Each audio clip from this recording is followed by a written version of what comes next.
আমি কখনো চিন্তা করিনি পীরগঞ্জের আলু বিদেশে যাবে, মালয়েশিয়ায়। এটা আমার খুব লাভজনক মনে হচ্ছে। বর্তমান বাজার, দেশি বাজারে তো দাম কম, 8 টাকা কেজি, আর বিদেশি রপ্তানির জন্য 13 টাকা লোডিং বিক্রি করতেছে।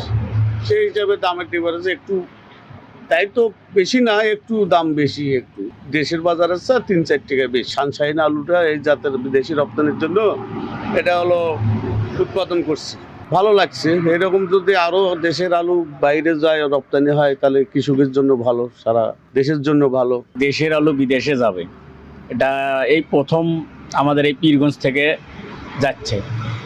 আর আমরা আবাদ করছি 7 জন মিলে, এই সানশাইন আলু আবাদ করছি। আর কৃষি সম্প্রসারণ অধিদপ্তর থেকে আমাদের প্রশিক্ষণও দিয়েছে এই আলু আবাদ করার জন্য, বিদেশে নেওয়ার জন্য আবাদ করছি। অবশ্য লাভজনক হবে কিছু, মানে দেশে বিক্রি করে লাভ হচ্ছে দেশের ছায়া। দেশে তো 8 টাকা কেজি আলু, আরো ভালো লাগতেছে। আরো ভবিষ্যতে যদি আলু নেয়, এবার একটু অল্প করছি, যদি ভবিষ্যতে আলু নেয় আরো বেশি করা যাবে। পীরগঞ্জ উপজেলায় 160 হেক্টর জমিতে উত্তম কৃষি চর্চা অনুসরণ করে আলুর চাষাবাদ করা হয়েছে। পীরগঞ্জ উপজেলার 16টি গ্রামে আমরা প্রায় 350 কৃষককে 10 দিন ব্যাপী এই উত্তম কৃষি চর্চার উপর প্রশিক্ষণ দিয়েছি, যারই ধারাবাহিকতায় রামনাথপুর ইউনিয়নের বেলাল প্রধান কৃষক, ওনার যে খামার, সেখান থেকে প্রায় 26 টন সানশাইন জাতের আলু গতকাল মালয়েশিয়া এবং দুবাইয়ে রপ্তানি করা হয়েছে।